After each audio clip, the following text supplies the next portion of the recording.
So now we are going to move on to another topic, a very important topic, which is classes and objects.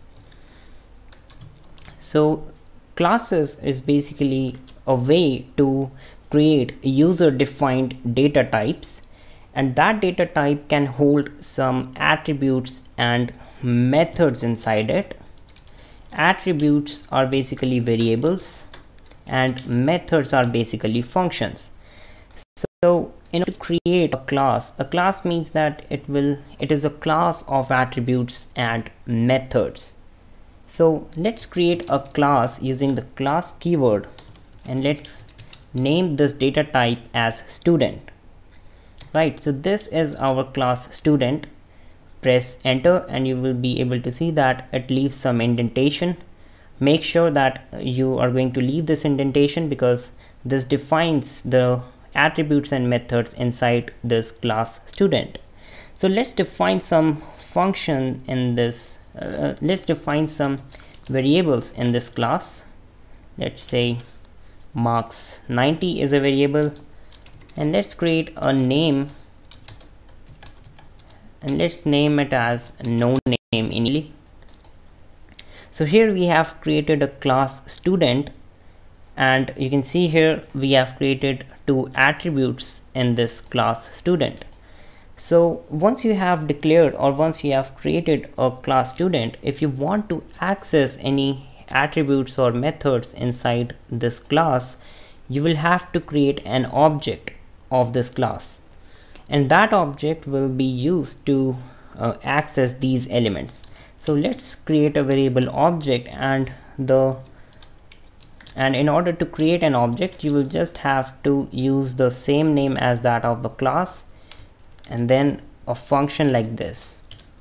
Right, so here we have created a class. You can see this class which has two attributes, marks and name, and here we have created an object of our class student.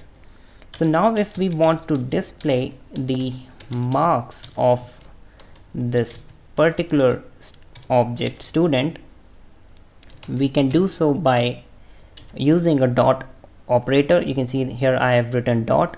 It is very necessary. So object dot marks will print the value of the marks inside our class, which is 90. So you can see here it has displayed 90 here. Similarly, you can also display the name of the name attribute also using obj.name. So it will also display no name here. Right, so this is how you create a class and an object, a very simple method to create a class. And classes and objects are very useful since this is an object oriented approach. So you create an object and you encapsulate all the methods and attributes in a particular object, and then you can access them. Right, so now let's talk about constructors. Constructors are basically used to assign some values or assign some or initiate this or construct the variables of this class with some new values. In order to create a constructor, there is a predefined function which is this function, init function.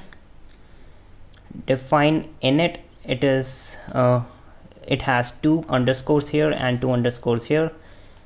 And what we are going to do here is we are going to pass three arguments here. One is the self argument, and self is a reserved keyword.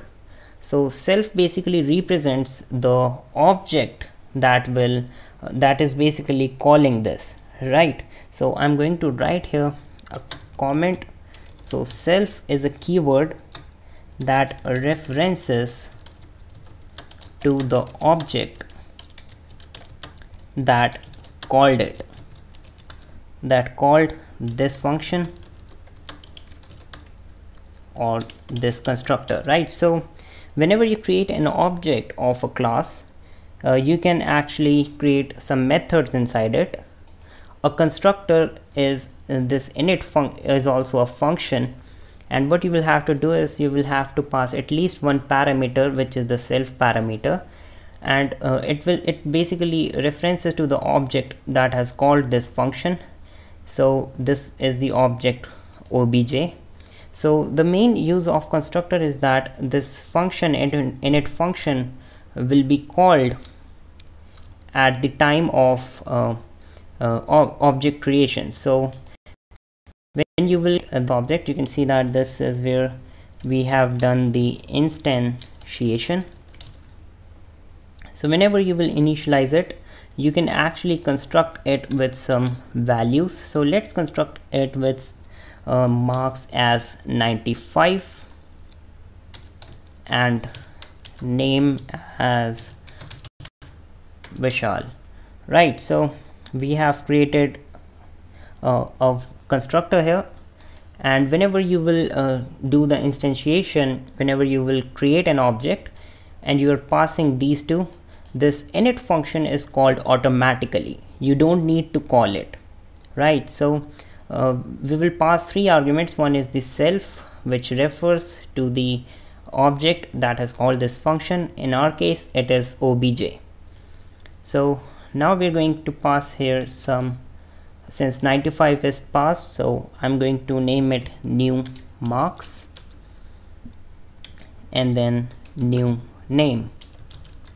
So you can see here I've created a function which is init function, a predefined function.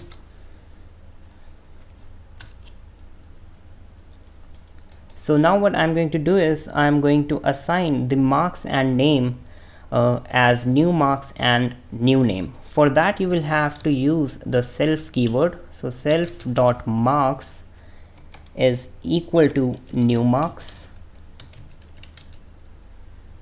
So we are using the self keyword because it will call, it just assigns the marks of this particular object. So if we will create multiple objects, we can actually construct them with different values, and this self keyword will reference to that particular object, right? So we have assigned self dot marks, so self dot name will be equal to new name, like this. So you can now actually when you will run this program, you will be able to see that now it is displaying 95 and Vishal. So this means that it has assigned the marks and name as new marks, new name. So let's now create some user defined methods in our class. So I will create a function which is defined as calculate marks. This is a user defined function, so it will not be called on its own. So we will have to pass at least one argument to this function, which is the self argument. So you will have to remember that whenever you will create any function, user defined function or the constructor, you will have to pass the first argument as self, because it references to the object that has called this function. So the calculate calculate marks will calculate the, it is just going to assign the marks of this object as self dot marks plus 10. Right, so we are just going to increment the value of the marks by 10, and after doing that it will just display self dot marks. So when you will run this program, you will be able to see that it has displayed 95 and Vishal, but it has not displayed the incremented value of the marks. And the reason is that whenever you create a function, a user defined function, you will have to call it. In case of init, it is a constructor, so it will be called automatically at the time you will create an object, and the items is passed to, or the arguments is passed at the time of instantiation.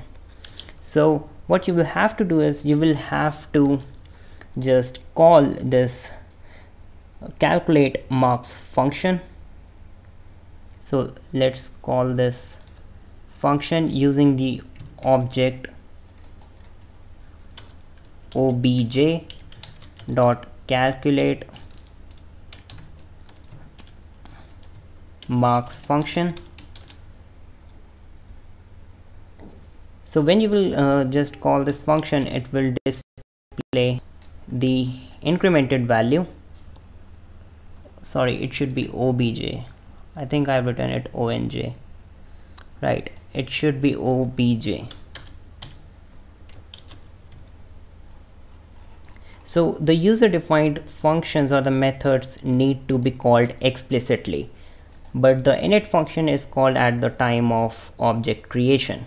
So remember, whenever you will create an object of a class student and it has init function, you will have to take care that the arguments at the time of instantiation and the arguments in the init function are same in number.